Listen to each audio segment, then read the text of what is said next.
Saudara-saudari yang terkasih, kita jumpa lagi dalam Pelita Hati hari ini, Selasa tanggal 25 Agustus 2020, hari biasa dalam Pekan Biasa yang ke-21.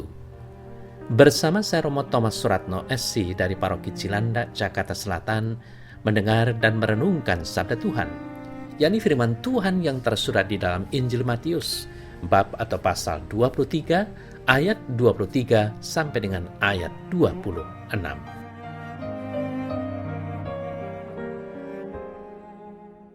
Pada waktu itu Yesus bersabda, "Celakalah kalian, hai ahli-ahli Taurat dan orang-orang Farisi, hai kalian orang-orang munafik, sebab persepuluhan dari selasih, adas manis dan jintan kalian bayar, tetapi yang terpenting dalam hukum Taurat kalian abaikan, yaitu keadilan, belas kasih, dan kesetiaan. Yang satu harus dilakukan, tetapi yang lain jangan diabaikan. Hai kalian pemimpin-pemimpin buta, nyamuk kalian tepiskan dari minumanmu, tetapi onta di dalamnya kalian telan. Celakalah kalian, hai ahli-ahli Taurat dan orang-orang Farisi, hai kalian orang-orang munafik, sebab cawan dan pinggan kalian bersihkan sebelah luarnya, tetapi sebelah dalamnya penuh rampasan dan kerakusan. Hai orang-orang Farisi yang buta, bersihkanlah dulu sebelah dalam cawan itu, maka sebelah luarnya juga akan bersih."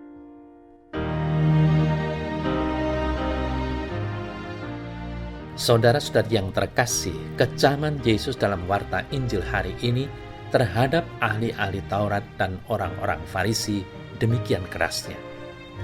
Yesus dengan berani menyebut mereka sebagai orang munafik dan pemimpin buta. Perkataan Yesus itu benar meski terasa menyakitkan bagi pihak yang ditujukan. Tujuan Yesus bukan untuk mempermalukan para ahli Taurat dan orang-orang Farisi, bukan. Tetapi hendak menegur segala kemunafikan mereka dan meluruskan apa yang terpenting dalam hukum Taurat. Tidak ada orang lain yang berani melakukannya kecuali Yesus. Saudara-saudari yang terkasih, Yesus pun tidak asal menuduh. Semua didukung dengan bukti. Mereka terjebak perhitungan matematis dalam memberikan persembahan yang didapat dengan cara yang kotor. Karena itu, Yesus mengingatkan bahwa yang terpenting dalam hukum Taurat yaitu keadilan, belas kasihan, dan kesetiaan janganlah diabaikan. Bukannya angka-angka dalam persembahan atau banyak sedikitnya yang bisa dipersembahkan, tetapi lebih pada belas kasih dan kesetiaan. Saudara yang terkasih, Yesus mengecam perilaku munafik mereka yang menghalangi orang lain untuk masuk ke dalam kerajaan Allah. Ada dua kecaman yang dialamatkan Yesus bagi kaum Farisi dan para ahli Taurat. Pertama, celakalah kamu, hai ahli-ahli Taurat dan orang-orang Farisi, hai kamu orang-orang munafik.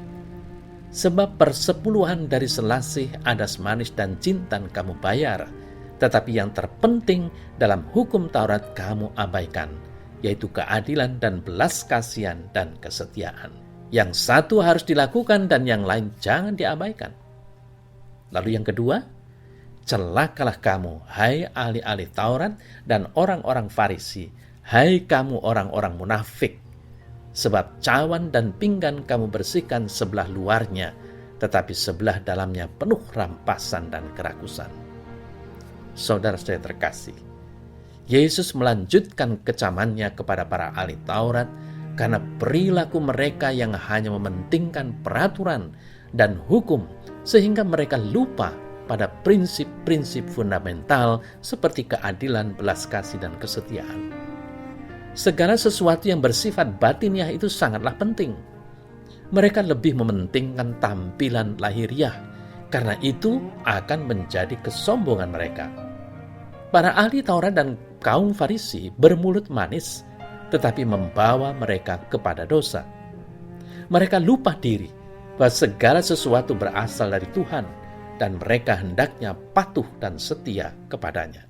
Saudara saya terkasih, banyak kali kita juga bermulut manis, dengan tujuan sekedar menarik perhatian orang lain dan perlahan mengantar kita kepada kesombongan diri.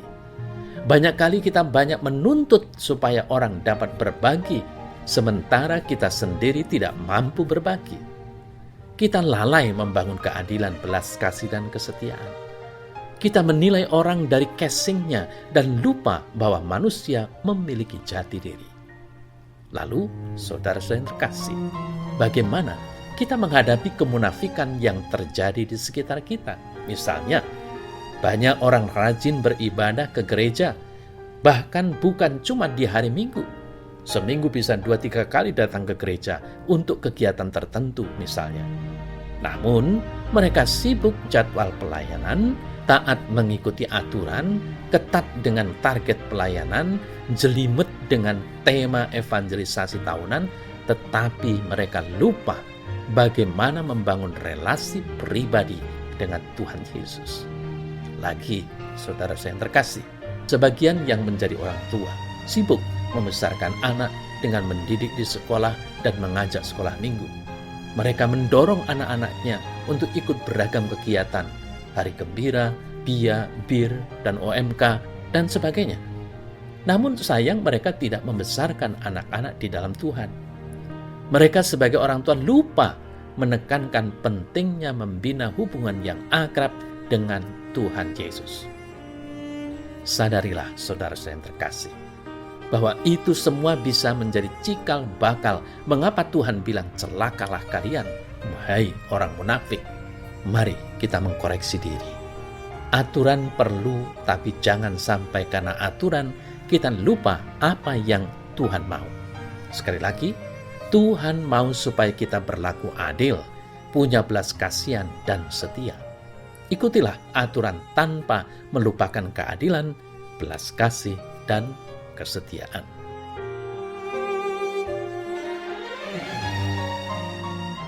Ya Tuhan Allah, bantulah aku untuk bertumbuh dalam keadilan, kasih, dan kesetiaan, sehingga aku juga dapat melakukannya bagi sesama yang lain. Terpujilah namamu, kini dan sepanjang segala masa. Amin.